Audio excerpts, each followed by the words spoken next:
Okay, thanks for joining us at the Washington Examiner. I'm Eddie Scarry. I'm with the always fresh and fun Ann Coulter, who's got a new book out, Resistance is Futile, How the Trump-Hating Left Lost Its Collective Mind. Thanks for joining us. Thank you for having me. In the title of your book, you have Trump-hating left, but there is a Trump-hating right. Oh, yes. Well, I mentioned them in the book. I described the ideal Msnbc Republican. You need the triple whammy.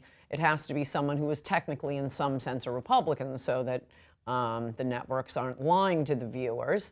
They have to be willing to say things so much more outlandishly offensive than any liberal would bother saying, because, you got to believe it. It's coming from a Republican.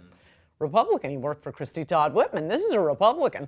And then third, must be absolutely just shockingly unappealing, so that the networks can say to their viewers, we didn't pick him, this is just your typical Republican. Meet Steve Schmidt. Right. Or Brett Stevens of the New York Times. I always think it's funny that he predicted when he was at the Wall Street Journal that that Hillary was going to win the election. And then he left the Republican Party, and then the next day there's his job offer for the New York Times. Right. So the MTV VMAs Video Music Awards were this week, and there's a big, and this is all over Drudge today, about the jokes they were making. They're very anti-Trump jokes over and over again. So there's a little bit in your book where you say, the resistance has ruined comedy, which is now judged on the target of the joke, not on being funny, and the target is always Trump. And later you add, in fact, late-night comedy is largely indistinguishable from the news, except the comedians use more syllables and are even more historically illiterate than the cable news hosts. Tell me more about that. There's the idea of a joke, and I'll forgive anyone for even a bad joke, a tasteless joke, whatever. If you're trying to tell a joke, you get a lot of leeway. Oh, well, maybe people don't like it. There are a lot of liberals I've defended on those grounds. But still, there is a basic concept to a joke. There's going to be a clever twist at the end. There's going to be something that surprises you. And you just involuntarily laugh. A laugh should be like a sneeze, something that you're just doing automatically, as opposed to, applauding for it. Oh, that I approve that sentiment. But I mean, there's some people who just go through their days and, their guts are wrenching out that maybe they aren't cool. Oh, I need to be cool. And so you have these audiences of like little Nazi block watchers, and, oh, I must be cool because I like this comedian because he's saying, or she, Samantha Bee is like the prototype here, just horrible things about Trump, and jokes. It just seems to be invective with lots of syllables. And if they use SAT words and throw in lots of syllables, the audience is supposed to laugh. They, as I think I say, stained orange dumpster fire. Ah! There was an interview that actually Rob Schneider, former SNL guy that has some really good movies, including Deuce Bigelow. I forget the other one, but there was another really good one. But he was talking about how Alec Baldwin, his impersonation of Trump on SNL, is the reason why it doesn't work is because you can tell he's not enjoying himself. He actually hates the guy that he's impersonating. And then you have Chelsea Handler, who went from, actually, I thought she was a funny comedian, to someone who uses her show as therapy now in the age of Trump. Oh, I didn't know she still had a show, but no, you're absolutely right. She did. Saturday Night Live tried to do a sketch of me a few times, and I knew from people who worked there that Lorne called me in and said, no more. Because I don't think you can do a joke about someone or an impersonation of someone unless there's some level of affection, as there was with Dana Carvey's Bush imitations, or, oh my gosh, the Gore and the Bush, the debate sketches. Okay, there wasn't affection. They didn't like Bush, but it wasn't based in just, oh, I hate this person. And I think that's right, and I think Alec Baldwin is actually very funny, one of the funniest people. But yeah, too much of the hate comes through. It's also very easy to be a lazy comedian. I mean, comedy is to be funny is really hard. I really admire people who who can do good comedy. But you don't need to anymore. You're going to have your stable of 2 million viewers if all you do is go on and insult Trump in a long string of syllables every night. And oh, HuffPo will love it. And speaking of, so let's talk a little bit about the media. That's all this book is about. There's a lot of it, yeah. And so tell me, what do you think is the biggest offense and the biggest offenders in the media, because I think, even the casual observer would say that this is something like we've never seen before in terms of the media's and how they approach covering this White House. Of course, it's a new White House, but the thing is, they really have changed the rules about the way things work. Yes. I mean, the problem, it seems to me, is that it is such a closed system. I watch MSNBC pretty much all day when I'm not on Nexus reading transcripts, but MSNBC, New York Times a little bit, Washington Post, and CNN when MSNBC is in commercial breaks. And, some of the people I know, and I know they're not stupid people, or I know maybe from observing them, but they're utter zealots, and they have no one in the room who can interrupt them when they're engaging in their wishful thinking about, and what if he killed and ate a nun? You're right, we can get him. We could impeach him on that, couldn't we? And that's basically what it is. There's no one there to say, excellent point, but he has not killed and eaten a nun. There's no one to stop them from just, and it just snowballs and snowballs into ever crazier conspiracies. Or just repeated over and over again, for example, that, and I've written about this, that the Mueller investigation is closing in. We keep hearing the phrase closing in over the course of 2 years almost now. The noose is tightening. The noose is tightening. Yeah. Okay, at some point it's got to tighten. You've said on occasion that you really believe that Donald Trump is a patriot at his heart, and that he really believes in what he wanted to do, wanted to fix the country to the extent that he saw that he was able to. Over a course of a year and a half of his first term, do you still believe that?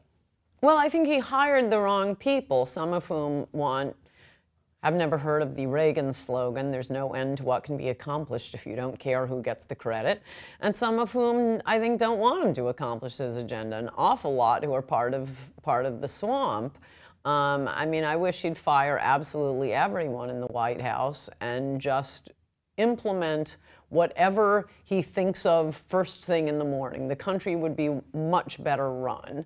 Because his political instincts are quite uncanny, but wow, has he been overtaken by the swamp in many, many ways.